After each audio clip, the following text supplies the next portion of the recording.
Look, I was expecting a responsible left hook to our economic melon last night, but in the end it kind of whacked us with a little wet lettuce. What happened? It's a responsible budget. We are tackling global inflation. It's a responsible budget that provides cost of living relief with cheaper childcare, with cheaper medicines, with more affordable housing, more paid parental leave. We're getting wages moving again.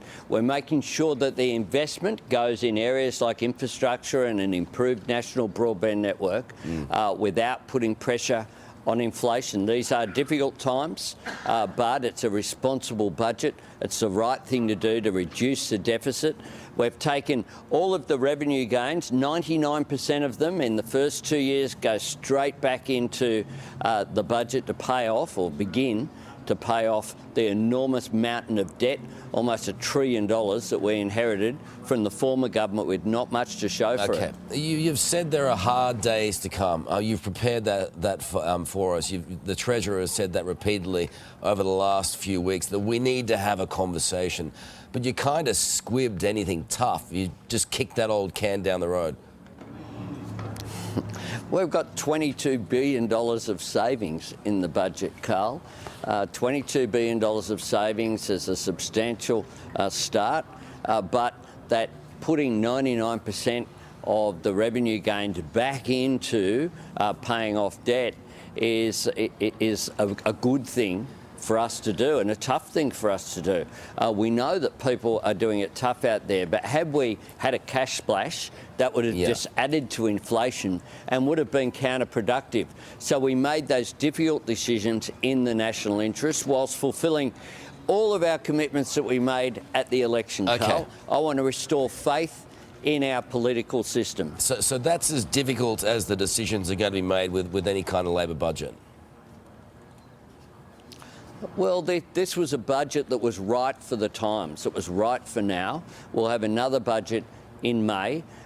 We will continue to examine the global economy. We live in a world where the impact, for example, of Russia's invasion of Ukraine has been substantial on global energy prices. It's fed into global inflation. That's led central banks around the world to increase interest rates. The fastest and most consistent tightening of monetary policy we've seen for many a decade.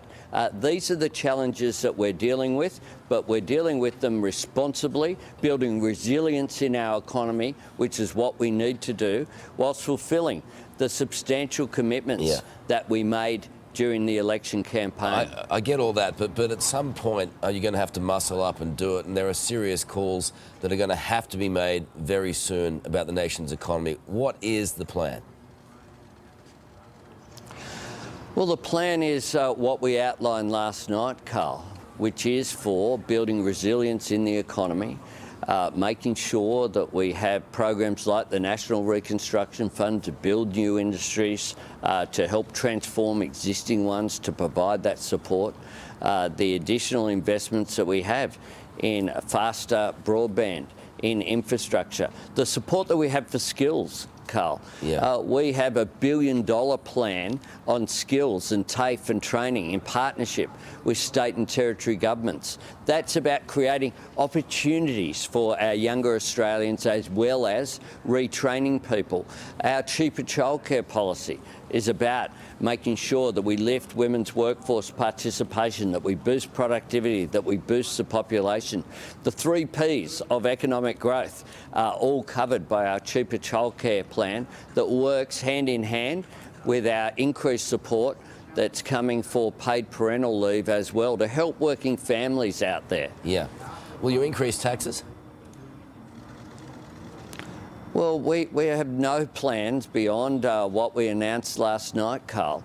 We have fulfilled the commitments that we've given. Look, that's not on. If it was on our agenda, you would have seen it last night, Karl. What we're doing is what we put into the budget last night that will make a difference for those families getting the kids ready for school this morning, watching your program. They'll benefit if another little one comes along with cheaper childcare. They'll benefit from paid parental leave. They'll benefit from the increased support for schools, for TAFE, for universities as their young ones go through the education system. They'll benefit from the cheaper medicines that we announced and that will begin on the 1st of January next year. But you're not ruling it out down the track. Karl, it's a bit silly to ask a question about future budgets the day after we hand down a budget. Is it though? All of our plans are there in the budget. Is it when everyone's... I mean, surely that's an obvious question. You've got to reel in the spending and you've got to find that money somewhere, and taxes, I'm sure, is a part of that conversation.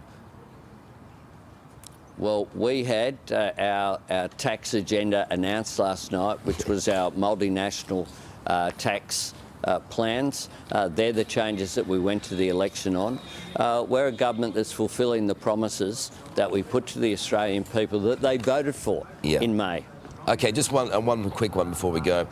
You did promise Australians they'd pay $275 less for their power bills. Now it looks like it's going to be 50% more. You've kind of junked that one. Are you looking at any subsidies on energy at all for people? Are you going to alleviate the burden on their wallets in regards to energy, given how much more it's increased? Well, what we're looking at Karl, is regulatory reform here. We already tasked the ACCC with examining the gas issue, and they came up with a heads of agreement. We got the suppliers to all agree to, so that the non-contracted gas went to Australia for domestic use. We'll continue, though, to examine the potential for other regulatory change. We recognise that this is doing it tough, but we're suffering from not just the Russian invasion of Ukraine, but 10 years of a failure to invest. We had 4 gigawatts of supply leave the system and only 1 gigawatt come in. That leads to a problem with the old supply-demand. We are getting it moving with our plan for powering Australia. We had the biggest announcement in new energy investment since the Snowy Hydro Scheme just last week in Tasmania and Victoria, and we'll continue to work on that plan because we know that the cheapest form of new energy is renewables. We need to make sure that we get more and that transmission is fixed so that the grid is brought into the 21st century. That's what we're doing. Good to talk to you. Thanks for your time today. Appreciate it. I'm going to chat to the Treasurer, Jim Chalmers. Tough transition. I win. Treasurer, good morning. That's right. You had to put me on after Matthew McConaughey, didn't you? Thanks very much. Wait till you see what I've got for you at the end of this interview. Then you'll feel it. Hey, first budget done. Glad that one's out of the way. I've got no desert festivals. I've got no surprise meetings with Karl. I've got nothing of that. Just a budget. How do you reckon it went? Oh, I'm pleased with it and I'm proud of it. And the reason I am is because we found a way to provide some cost of living relief for people doing it tough at the same time as the budget was really responsible, and it made some really important investments. So I'm pleased with what we were able to do. Obviously, when you're in these uncertain times, you've got to be as responsible as possible. It's got to be suited to these economic conditions. The global economy is a pretty difficult and dangerous place right now, and so the best defence against that is a solid and sensible budget, and that's what it was. Look, we've been talking to some families this morning who are saying that there's nothing really in this budget for those really struggling right now, who are already going, say, without food or having to skip meals or unable to cover their rent. Well, it's really important when we're providing this cost of living relief that we do it in a way that doesn't make our inflation challenge worse. And I think people do understand when you've got inflation which is higher than we'd like for longer than we'd like, you've got to be careful not to make that problem worse in the way that you provide that relief. So to people who are on pensions and payments, there's something like $33 billion of extra indexed payments in the budget, which we hope will help a little bit. It's not ever enough, but we hope will help a bit. About a third of that is age pension, another third is job seeker, so that's part of it. but also the minimum wage rise flowing through to workers on the lowest pay, which we supported as one of the first acts of the government. These are all important ways that we can help people deal with these rising costs of living. We know that it's going to be tough. We know that people are under the pump, and we're providing help where we can. Look, petrol going up something like 40 cents in the next week. You've also got 56% hike in power bills. I mean, had the coalition promised a $275 cut to those bills and then served this up, you'd have had them for breakfast, wouldn't you? I think what we've got to recognise is since that modelling was released when we were in opposition last year, we've got a war in Europe which is dug in, and that is principally what's creating havoc in energy markets right around the world, and the consequences But this was all of that, stuff that was going on before the election, right around the kitchen table. But these challenges have intensified. I think that's pretty clear. Some of these electricity price rises, by the way, were happening under our predecessor. They tried to hide it during the election, so some of that 50% forecast is already happening. But I think more broadly, war in Ukraine is causing havoc with energy markets. It's pushing up electricity prices. Our job is to get more renewable energy into the system, which is what we're doing. It's to empower the regulators, which is what we're doing as well.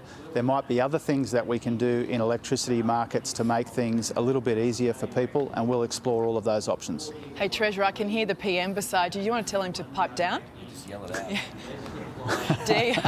I won't be doing that. Come on. Hey, look, I want to bring this up, though, because for the past couple of months, you've been really buttering us up that they've got tough decisions and hard times ahead. Where were those tough decisions last night? Oh, there were $22 billion in savings from the budget, which is a lot of savings compared to recent practice, and there are hard decisions contained in that.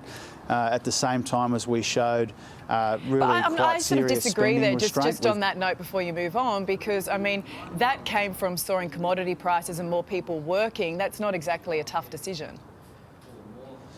No, the $22 billion in savings are unrelated to commodity prices. The part that is relevant to commodity prices is we did get a windfall for this year and next year, and we let 99% of that return to the budget so that we could have lower debt over the forward estimates of the budget, so that the interest costs are down. So we've got lower debt over the 4 years of the budget. We've got more to show for it. We have shown restraint. There have been difficult decisions associated with that. But I think inevitably, when you hand down a budget, some people will say you should cut harder. Some people should say you should provide cost of living relief. The opposition says both things simultaneously somehow. The reality is you've got to strike the right balance. There are hard decisions here, but there's also cost of living relief for Australians right around the country, provided in a responsible and targeted way, because we don't want to make this inflation challenge, which is doing such damage to household budgets, we don't want to make that worse. I mean, the issue is you're not raising enough money to cover the services. You've got aged care and hospitals, they're going up about 6% per year each. NDIS will cripple the country if you don't reform it. So what gives? Are you going to cut spending, or will you raise taxes? Well, I think inevitably there is a combination, like there was in yesterday's budget, of spending restraint, spending cuts and sensible tax changes. We saw that in the budget yesterday, and we've made it clear that there is ongoing work in each of those areas. We do have a structural problem in the budget that you rightly identify in your question, and if we want to fund these services that people value, then we need to find a way to pay for them. We've done a lot of good work in this budget to put it on a more sustainable footing, to make it more responsible, but there is more work to do.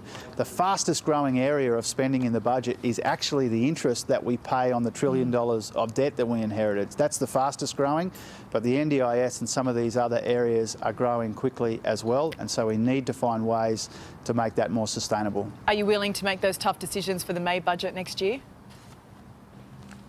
Oh, of course. I think it's the job for every budget, frankly, to get more value for money. That's what we did yesterday, and that's what we'll continue to do. G'day, it's Ali. And Karl. Thanks for watching the Today YouTube channel. Subscribe now for brand new videos every day and exclusive bonus clips. Ali, say please. Please? Why? Please? I don't know.